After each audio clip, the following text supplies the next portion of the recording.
So it's Editor Madge here, and the idiot forgot to actually give a prediction. I think in the video I tried rewatching it.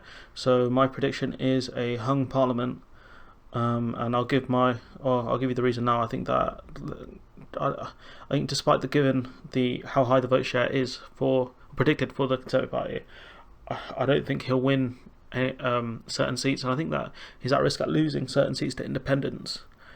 It's more of a gut feeling than anything, but my gut was right in 2017. It was right when Trump won, and so the election isn't as clear cut as some people think it is. And I'm hoping that certain seats like Northampton North flip, given how incompetent the council are and how Mike Atlas hasn't fought for the town. But anyways, watch the full video and tell me what you guys think. But this is Editor Madge here saying that, yeah, I goofed and I forgot to actually put a prediction in, but my prediction is a hung parliament with a larger Conservative minority. But I'm hoping for some sort of, not a coalition, but some sort of alliance with the SNP, Labour and the Lib Dems. So that will wrap up this bit, but enjoy the video. Make sure I hit the record button this time, unlike yesterday. So today we're going to be doing some election predictions. Always a dangerous game, always a chance of looking like a mug, but that is a game I enjoy, so let's get on with this one. So to win an election you need a majority, and a majority is about 326 MPs. That's according to most of the articles that I've read today. That's the number you want. You'd think half of 650 is what, 325 to get majority of one, but then Sinn Féin don't take their seats, that's about 7. Then you have the Speaker and the Deputy Speaker, and I think there's another Deputy Speaker, but whatever, it doesn't matter. You've got a few people who don't take their seats. Close that. So anyways, 326 is the number to get. No, go away, Da Vinci's Resolve. However, you can sometimes get away depending on how the other parties perform.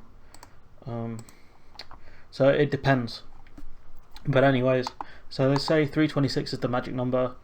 So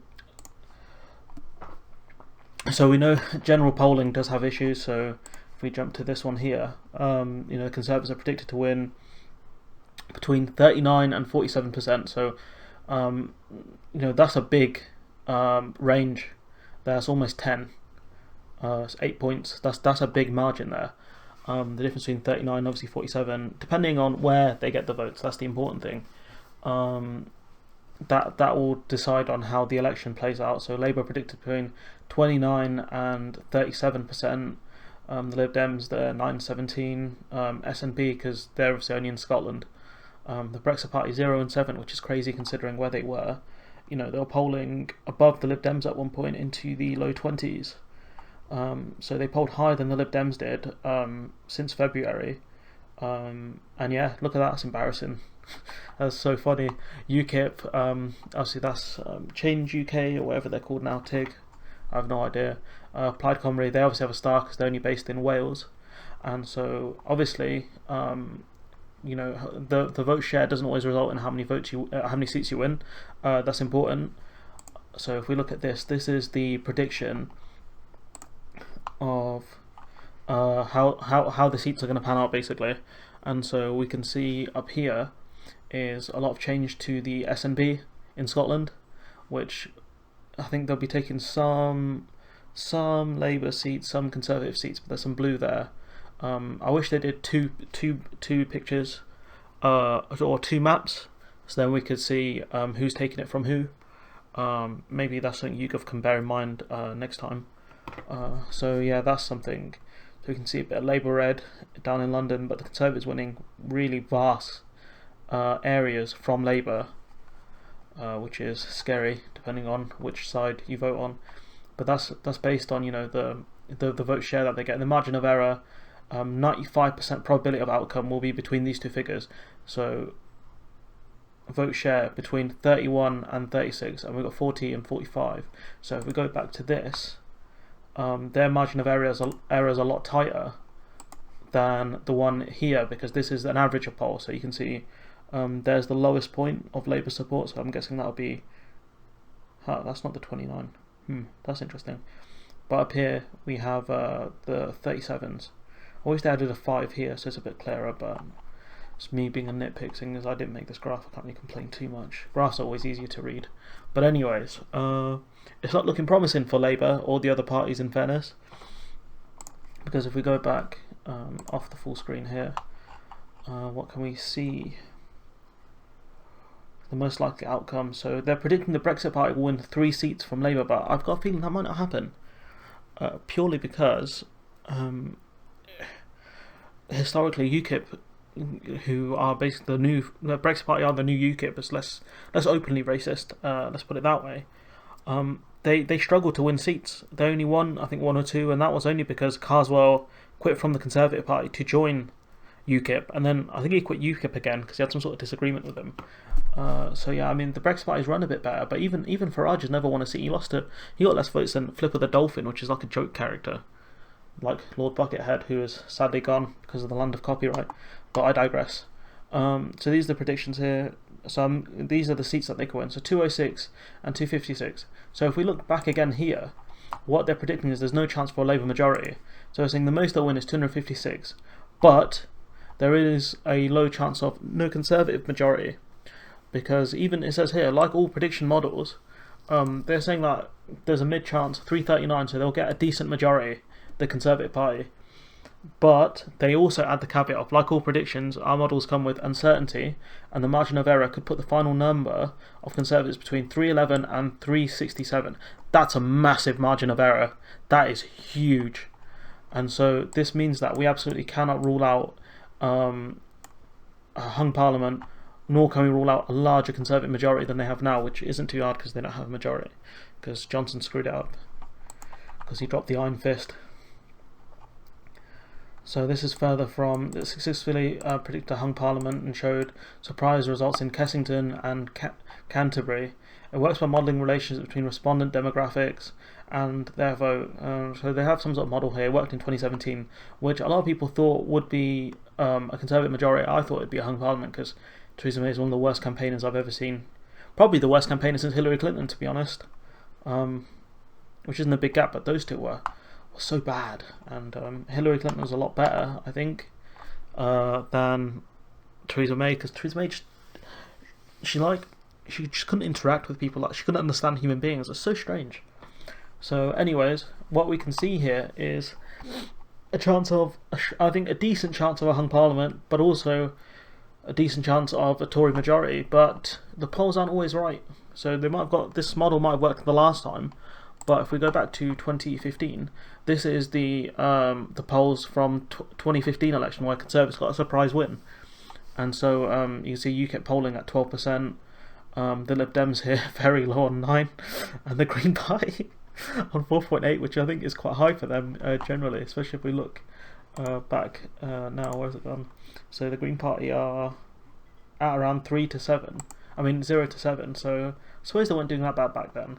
But as we know, this was the result. 6% swing, 6% from the Conservative in terms of vote share. And they won a massive amount of seats. Does it say anywhere how much they gained? Yeah, they gained an extra 24 seats a net, and Labour, despite only winning 4% less, lost 26 seats, and that was partially due to Scotland and some of the other seats that the Conservatives managed to, I think, nick off the Labour Party and the Lib Dems. The Lib Dems collapsed, minus 49. That's probably where it came from, because 2015 was a while ago. But yeah, we saw a Lib Dem collapse, but now we're seeing a Lib Dem resurgence potentially, especially in Rob's seat, which is somewhere near Surrey or something like that. I can't remember where it was, even though I covered it yesterday. Short-term memory loss. But I mean, the Lib Dems fell off a cliff, but now the UKIP have fallen off a cliff. So I do wonder if those people that are in Labour seats now in the north, or in Brexit areas, will they vote for the Brexit Party, which is the party that people believed in? Because obviously some people thought that Johnson's deal wasn't Brexit in its true form, because if they do gain 3% in some of the Labour seats, that could affect, because it's all about winning your seats, not about winning the most votes. It does help, but it's all about winning seats. So I do wonder if people in places like Sunderland or wherever those Leave seats are that have Labour MPs, I do wonder if these people maybe they don't come out and vote, or maybe they vote Labour because they've always done it, or I'm not sure. It's going to be a tricky one. I think this one, it's not as clear cut because Johnson's strategy of hiding away, which was the right strategy for him, purely because he's a bumbling oaf, worked. You know, his poll numbers are high because he's ducked TV appearances. He ducked Piers Morgan. He hid in a fridge, which is something I'll try and cover today or tomorrow. He ducked Andrew Neil, who's very right wing, but he does a decent job of being an objective interviewer, which is something I appreciate purely because he could be a right wing douche, but he's not. He actually does do a decent job. I mean, he pants Johnson, I think this year, where Johnson was like, we'll go with Article 5B, and then Andrew Neil was like, what about 5C? He's like, no, we'll stick with 5B.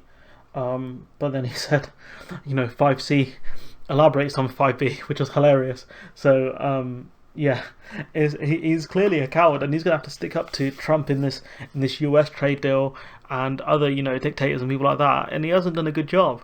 He did a poor job as foreign secretary trying to get the lady out of Iran. And yeah, he's not a strong guy. People think that he's a strong leader. He's just not. He's not very good. He's not very brave. He's not a trendsetter. People were saying that when David Davis resigned from the cabinet and then Johnson did, it shows that he's not a leader, he's a follower, which I think people read into that far too much, but it does show that he won't take a leading stance on something. He'll wait for someone else, and maybe to see where the wind blows, or maybe because he wants that person to get the flag first, and then he'll step out. He's not the easiest guy to read, but he's no master strategist. Cummings is intelligent, but he's not super bright. I mean, he lost that court case, which was hilarious. But yeah, he's done well. He's polled quite well. His favourability is not the highest, but Corbyn's is worse. So that plays into things, because I did speak to people on the doorstep when I went canvassing a couple of times with Labour the last few months. People saying like, I don't like Corbyn and stuff like that, which is fair enough if you have legitimate concerns. The pair of them, policy-wise, I quite like Corbyn. I think he's gone a bit too far left on some things. Maybe some stuff you leave for the next general election, if there's a re-election campaign going on. But I do like the guy, and I think that he would do what's best for the country. But Johnson, I don't know. I don't think the NHS will last another 5 years. Massive problems as it is, a lot of stress, a lot of mental issues, and I feel bad for the staff. Overworked, understaffed, underappreciated. If there's a bad winter this year, boy, I do wonder what would happen. Really saw the picture of the young boy, Jack, who had to sleep on the floor because there were no beds, and a lot of people said that it's a PR stunt and blah blah blah. Clearly it wasn't, because the hospital even apologised for it. So the hospital would have outed it as a liar if it's just save face, but they didn't, which says a lot. Which means that it most likely is true, and that there's not enough hospital beds already, and we're not in the bad part of the winter yet. But anyways, that's my election predictions. I've rambled on long enough. Tell me what you think in the comments below. And let's see what happens tomorrow when all the votes are counted, or tonight, depending on when it's finished. And so yeah, that will wrap it up for this one. See you in the next one.